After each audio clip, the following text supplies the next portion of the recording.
Here's the last unit of the building. It's another carrier.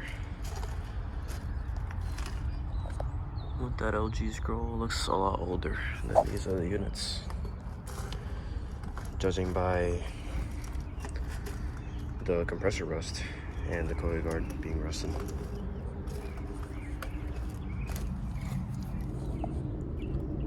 Yeah, this is from 2014 and it's a 5-ton.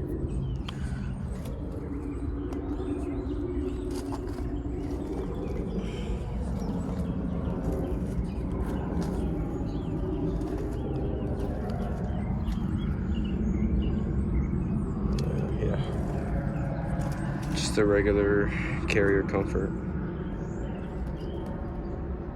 That looks like it could run with the fan blades being on a max speed. Judging by the fan blades, you know. So yeah.